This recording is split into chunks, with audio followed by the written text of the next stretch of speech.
Good afternoon. I want to thank everybody who joins us. My name is Olena, and Ukraine Media Center Inform continues its operation today.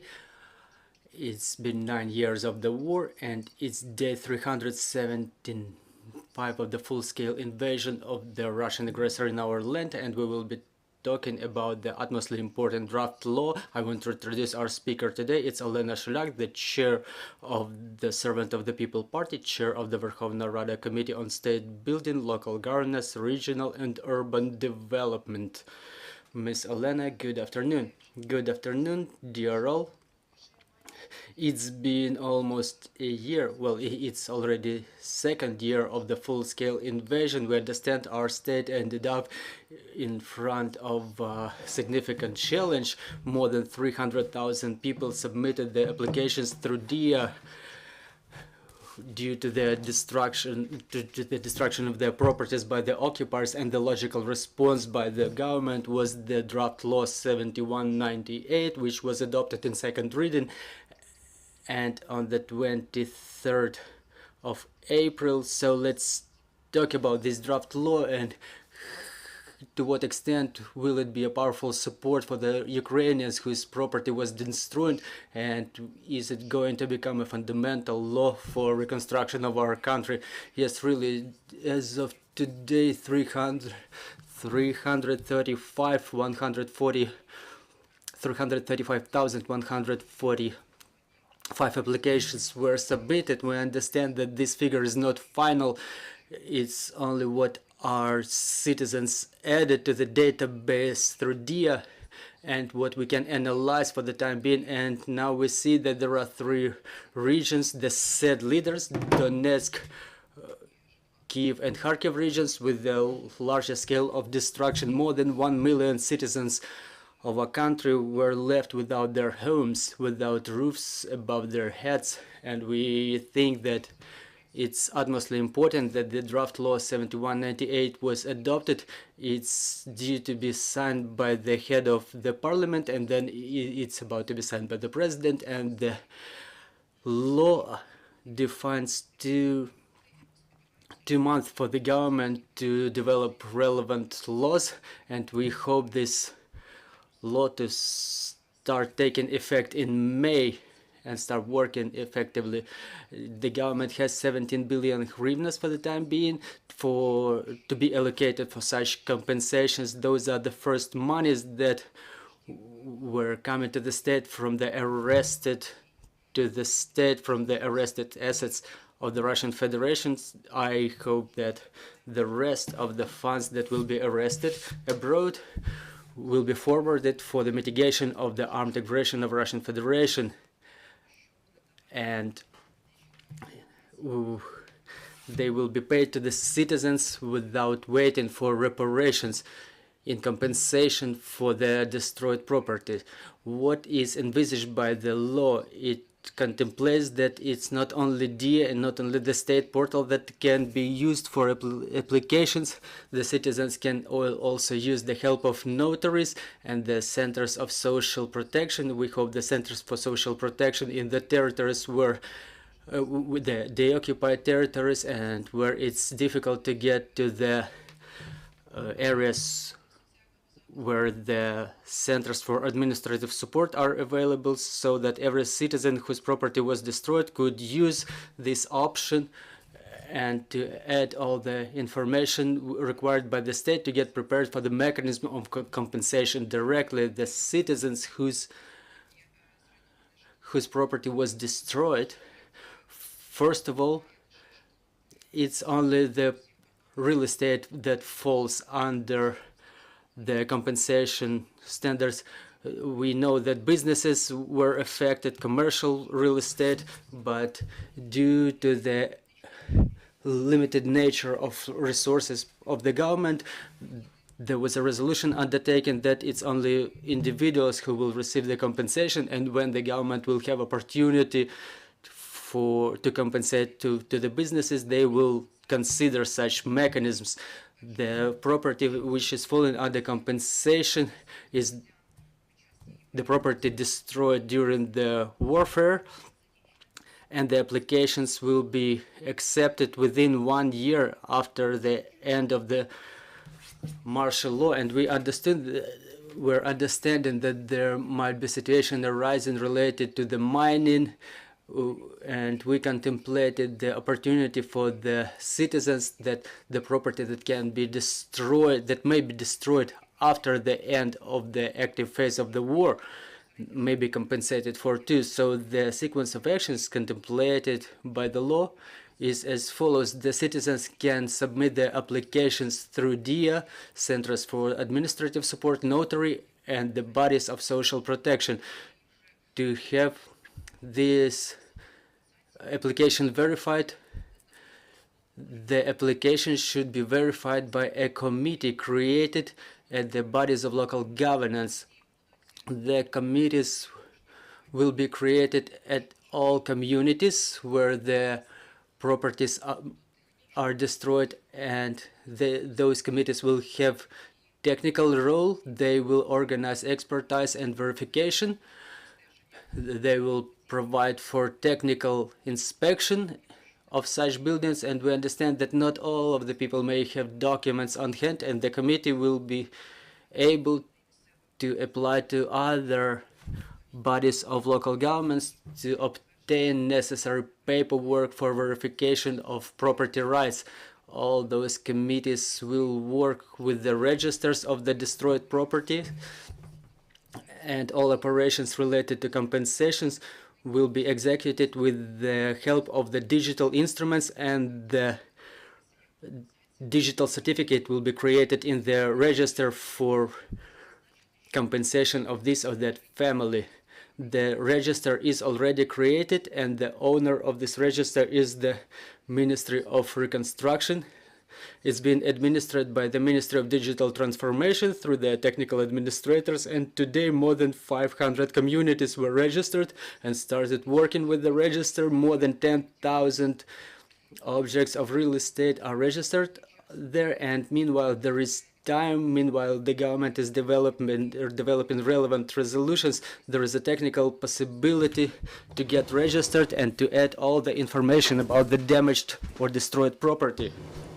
The resolutions of the committee will be approved by the local governments or the military governor of a settlement. There will be a sequence, a queue for compensation. The queue will be created in each community separately, and for certain categories of citizens, like families with disabled, the families of the military, and the families with multiple children, they will be the priority queue. Those who will not be able, or the recipients of the compensation will not be able to receive the money directly, and in relation with the apartment which cannot be repaired, or the apartment block which can be repaired, or if those are the private buildings, the people will either be able to receive the dwelling certificate or the money that can be used for procurement of the construction materials or construction works. The people receiving compensation will not be able to acquire the non-residential real estate, because the certificates can only be used for residential property. The property which will be acquired in that way the citizens will not be able to sell it within the next 5 years. The citizens of foreign countries will not be able to use the mechanisms, and as well as businesses, they will not be able to use the mechanism of the compensation.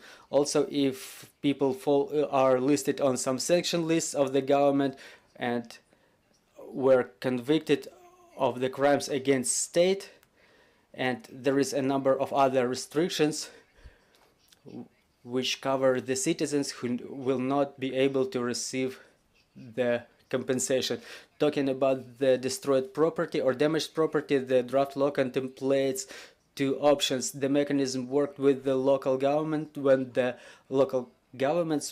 monies were allocated from local budgets, and the regional heads we're organizing the process of repair of the damaged properties, and this mechanism will be laid as fundamental for further repair of the damaged properties in the regions.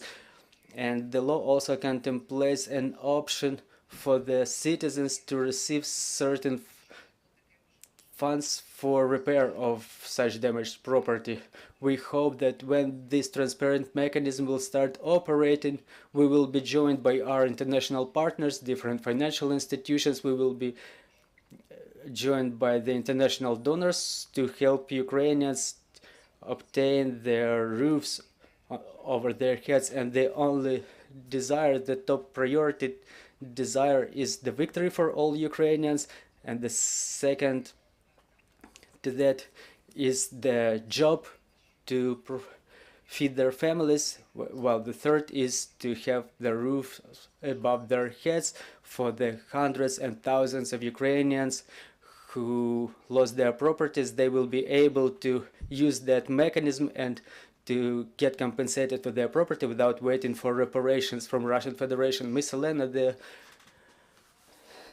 the question that I cannot help but asking, that for Kyiv, Kharkiv regions where different which are currently deoccupied, and the commissions may start working there, but talking about the cities which are currently not occupied yet, like Mariupol or Donetsk, Luhansk regions, is it going to be possible for the people to obtain compensation here? Yes, it will be possible, because the territories are temporarily occupied. Obviously, the citizens will be able to obtain the compensation. We were talking to the mayor of Mariupol, and we were talking to military governor of Donetsk region, which has problems with temporary occupation now. The government will develop relevant procedure to use different mechanisms, using the modern measures like drone footage to confirm the fact of destruction of the property, and the people who were forced to leave Mariupol or other cities temporarily occupied now and whose property is destroyed, they will be able to receive compensation. I didn't mention that the law contemplates the option for such people to pick the dwelling regardless of their prior residence. We were talking to the owners of the private buildings. The larger fraction of them want to rebuild in the same land plot where their property was destroyed, but there are people who would like to move due to their jobs, which were forced to be relocated, so we let them pick the new place of residence by themselves. So there will be a confirmation from local governance that the property of the citizens was destroyed. Yes, there will be a special procedure, because not everybody will be able to add the relevant documents to using the drone footage, because the areas would be may be inaccessible where such damaged property is located. So for the temporarily occupied territories, there will be one procedure, and for the rest of the territories, like the occupied territories, there will be a different procedure. And for the Ukrainians who are currently in the occupied territories and who did not wait for this opportunity to get compensated, and who decided to start rebuilding their damaged property at their own cost, what about them? Well, don't forget that we will have the mechanism of reparations. We thank all the Ukrainians who were able to start rebuilding their properties at their own cost, but there are hundreds, thousands of people who don't have this opportunity so far, so we will be helping them as the government to the maximum extent possible. Thank you, dear colleagues. If you have any questions on the floor, please introduce yourself and proceed. Good afternoon, Yulia Bakunova, Ukrinform. Could you please tell us how to identify the cost of this compensation certificate? What are the criteria, the assessment of the property or the total area? Well, thank you for this question. As the authors of the draft law, we had a discussion. We had some limitation. It was 150 square meters to be compensated. In the second reading, we removed that restriction. So if the damaged property is, regardless of its total area. We analyzed the information applications submitted through DIA. We see that it's less than 100. The majority of such properties are less than 100, smaller than 150 square meters. We were talking with the heads of the parliamentary committees, so we removed that limitation of 150 square meters. We were discussing the issue of assessment. When the property is destroyed, it's very difficult to exercise the fair assessment to understand the real cost of the property. So within 2 months, the government will develop the relevant resolution of the Cabinet of Ministers of Ukraine, which will define the cost for every region of Ukraine of per 1 square meter, because we understand that the cost of the property in the regions is different, and we will analyze all the market database of the real estate, and our task is to have the cost of 1 square meters defined by Cabinet of Ministers to be the closest possible to the market level. If there are any more questions, please. Good afternoon, Dmitro Didora, Espresso TV channel. Is there a mechanism contemplated if a person lost their property rights document or the property was not privatized, if it was owned by the government, how this person may prove that that property was belonging to them? And is there such an option contemplated by the draft law? Yes, there were discussions with that regard, and the committees to be created at the bodies of the local governance, they will be able to communicate quickly with the different government bodies. They will be able to obtain information from different government registers in a way more rapid way than individuals would be able to do it themselves. And in many cases, if it's impossible to find documents or the documents are not in the registers and it's difficult to confirm that you are an owner of such destroyed property, there will be a court system, judicial system used for obtaining of such confirmations. We had a lot of proposals that this information may be corroborated by some expert organizations or bodies of local governance, but regarding the confirmation of the property rights, everything will be done through court decisions. Thank you, Ms. Olena, for this briefing. Oh, we have more questions on the floor. Well, another question: is there a situation considered when a person is an internally displaced person? They lost their properties and they acquired new property at their new place of residence. Would such citizens be able to obtain any compensation? So for the people, no matter where they reside, whether they live in Ukraine or saving their children from the threat they go abroad, if their properties were destroyed, they will be able to receive such compensation. The government will not check whether such citizens are able to obtain new properties. The government cannot inspect the living conditions. We will provide for the compensation options to the most extent possible without dividing Ukrainians into categories. So what are the conditions for such transfers? Well, you listed some categories of citizens who will not be able to receive compensation. So it would be more correct probably to say who are able to use these options. They are citizens of Ukraine, individuals, and it's only compensation for destroyed property. And obviously those restrictions that I mentioned, the sanction list or the suspicion of crimes against national security. So do we understand it correct? If a person has a number of apartments, it will not be a barrier to obtain such compensation. We analyzed very meticulously that those applications that were submitted through DIA, we don't see such people among those who applied who have several apartments. We see a lot of destroyed buildings in the rural areas which were destroyed to the ground, and they're impossible to be rebuilt. They should be built from scratch. And the law even contemplates the option for compensation when the non-commissioned buildings were destroyed. But according to the statistics that we observe in Dia, we didn't witness any such destructions. Well, thank you, Miss Olena. Joining us was Olena Shuliak. Thank you for joining our broadcast. Dear colleagues, our next briefing is in 10 minutes, so stay with us, bear with us.